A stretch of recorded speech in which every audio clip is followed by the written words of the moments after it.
Alam niyo po, we cannot out-reason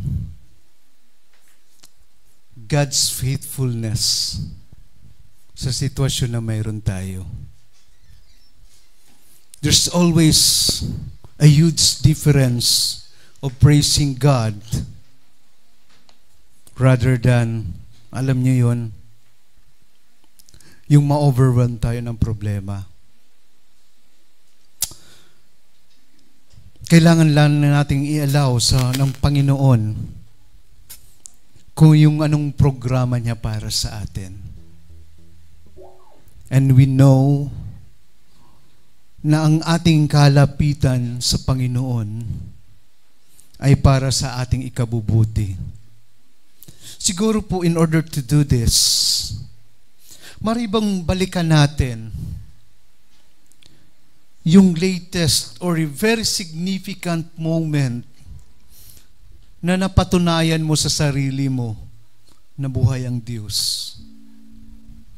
Maaari bang sariwain natin for just a while yung kabutihan ng Diyos sa atin na tila imposible sa mata natin, but God made it possible because of our faith.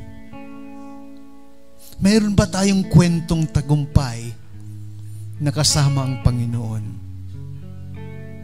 Gaano nga ba naging matapat ang Diyos sa atin?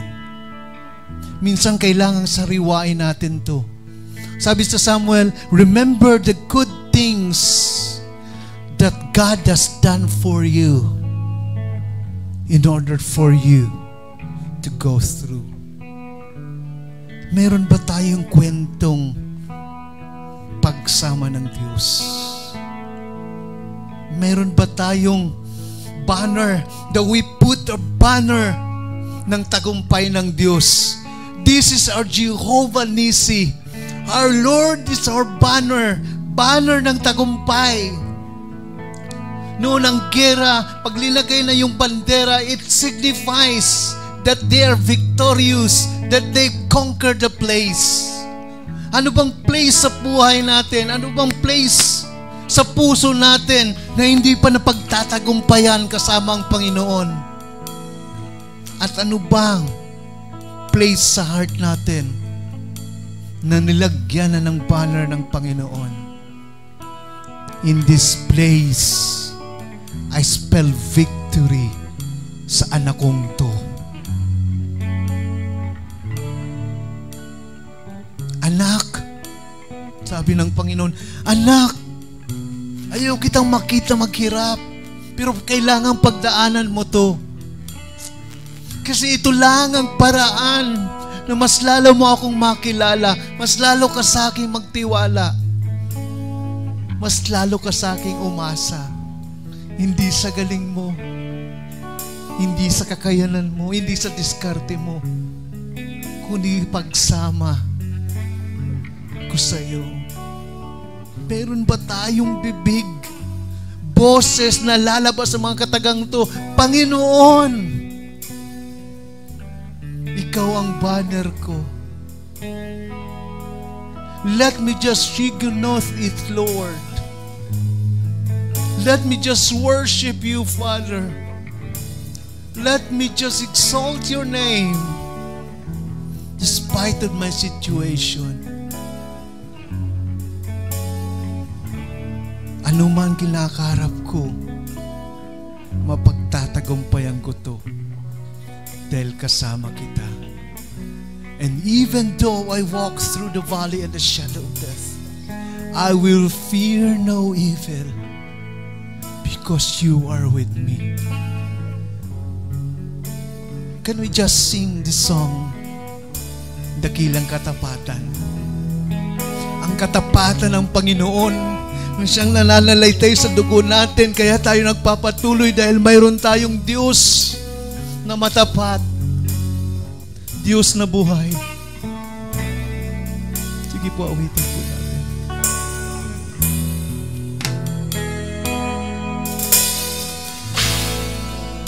Kay buti na ating Panginoon,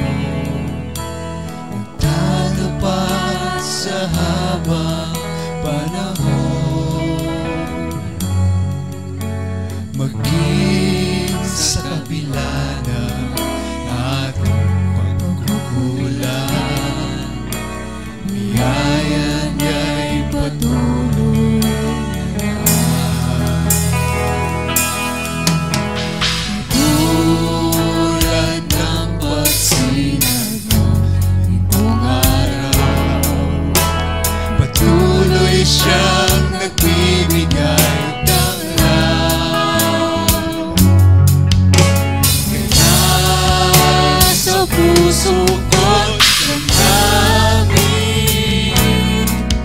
Katapatan ay aking Sabay-sabay po tayo ang puri sa Diyos. Tila ka, O Diyos, tapat ka ngang tunay, magmula pa sa ugat ng aming lahi. Mundo'y magunaw man, maasahan kang lagi, maging hanggang wakas nitong buhay. Siya nga, O Diyos.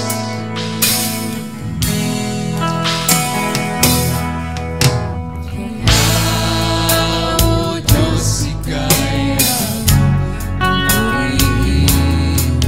Sa buong mundo'y aming awitin. Dakila ang iyong katapatan, pag-ibig mo'y walang hanggan. Ikaw, Diyos. Dakila ka, O Diyos, tapat ka ng tunay, magmula pa sa ugat ng aming lahi. Mundo'y magunaw man, maasahan kang lagi, maging hanggang wakas nitong buhay.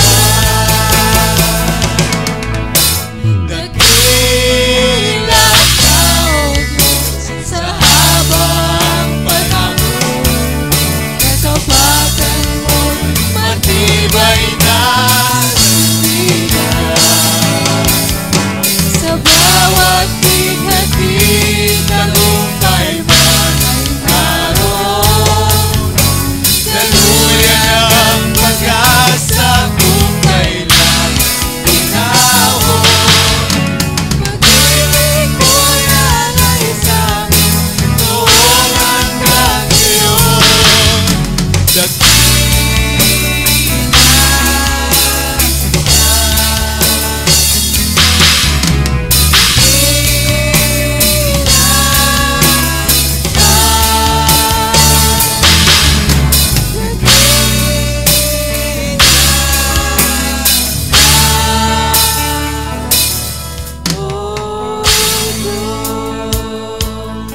Siya nga, O Diyos. Dakila ka, Panginoon. Lord, salamat. Dahil mayroon po kaming Diyos na dakila. Diyos kaming matapat, maasahan sa lahat ng panahon. Lord, salamat. Sa gabing ito, miluin niyo pong sinariwa sa amin ang iyong katapatan. At ito po'y pangahawakan namin habang po kami nabubuhay. Salamat, O Diyos. Binabalik namin ang papuri, pasasalamat at pagsamba sa pangalan ni Jesus. Amen. Amen. Salamat po.